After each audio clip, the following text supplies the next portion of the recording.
All right, let's dive into one of humanity's biggest killers. It's a disease that's often wrapped up in fear and a lot of mystery. So today, our goal is to pull back the curtain to really understand cancer from the inside out. The oncologist Siddhartha Mukherjee called it the emperor of all maladies. That phrase just perfectly captures the huge challenge that cancer represents. It's a really powerful way to frame what we're about to get into. And look, this isn't just some historical problem. 9 million. Just let that number sink in. That's how many people died from cancer in 2018 alone, making it the second leading cause of death worldwide.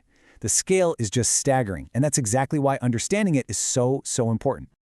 Okay, so to really kick things off, we need to clear up a really common misconception. Cancer isn't just one single disease. Nope. It's more of an umbrella term for over 100 different diseases, and each one is unique in its own way. But they all share some key and, frankly, terrifying characteristics. So here's the official definition.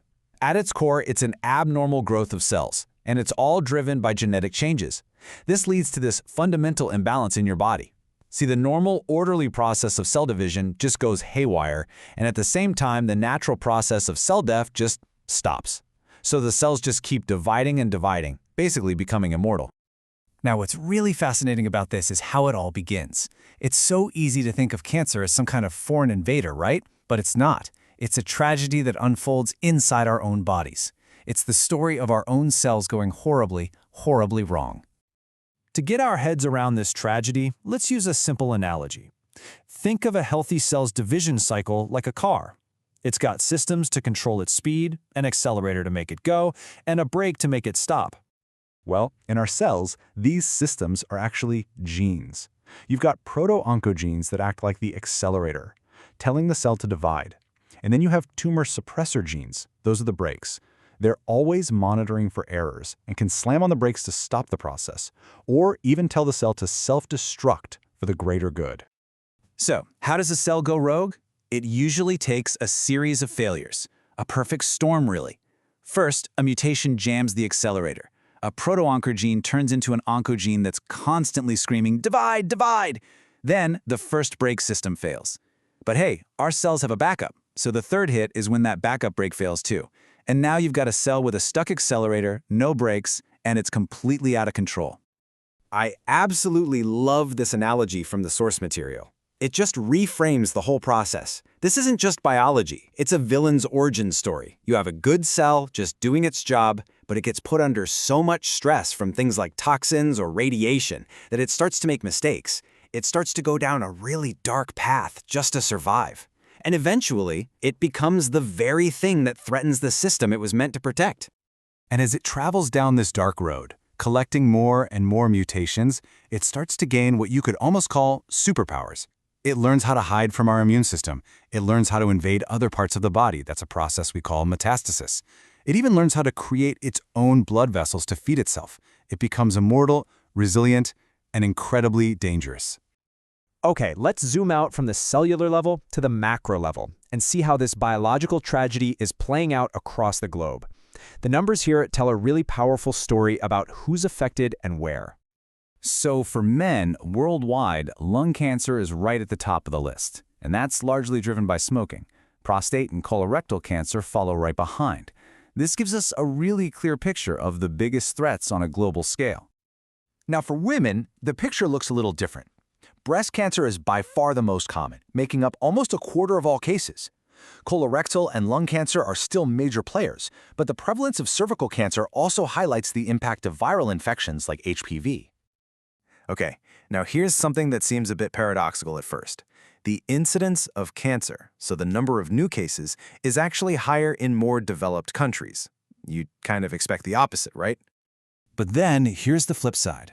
When you look at the proportion of people who actually die from cancer, the trend completely reverses. The mortality rate is significantly higher in developing nations.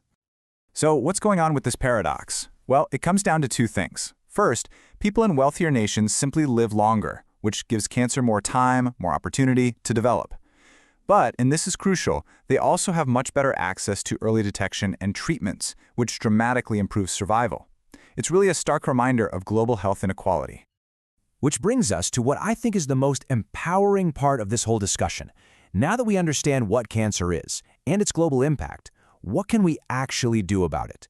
Let's talk about risk and prevention. A question a lot of people ask is it just bad luck? You know, is getting cancer just some random biological lottery? And it's a fair question, because there is an element of chance involved in those DNA copying errors. The answer is kinda. About 30% of cancers might be linked to those random, unavoidable errors, what you might call bad luck. But that means the vast majority is tied to factors that we can influence. These are those disruptors we were talking about earlier, the things that put our cells under intense stress and make mutations more likely. Tobacco is the #1 bad guy here, linked to about 30% of all cancer deaths. But things like infections, poor diet, obesity, alcohol, and unprotected sun exposure are all major and largely preventable risk factors. So what's our defense plan? It's pretty much the mirror image of the risks. Not smoking has the single biggest impact. A healthy diet and physical activity, they bolster our natural defenses. Vaccines against viruses like HPV are incredibly powerful tools. And even simple habits like wearing sunscreen make a real difference. But I want to end this section with the single most important message of all. Just look at these numbers. If you catch a cancer early, when it's localized, the survival rate is somewhere between 70 and 99%. But if it's found late, after it has spread, survival plummets to just 5 to 10%. That gap, that's life and death. What this tells us is that above and beyond any prevention strategy, our single most powerful weapon against cancer is finding it early. Screenings and awareness save lives, period. So we've journeyed all the way from a single rogue cell to the global fight against this disease. We've seen how it's not some monster, but a biological tragedy. And we've learned that while we can't control everything, we are definitely not powerless. So I'll leave you with this question to think about. If this battle truly is fought one cell at a time, what does your personal front line of defense look like?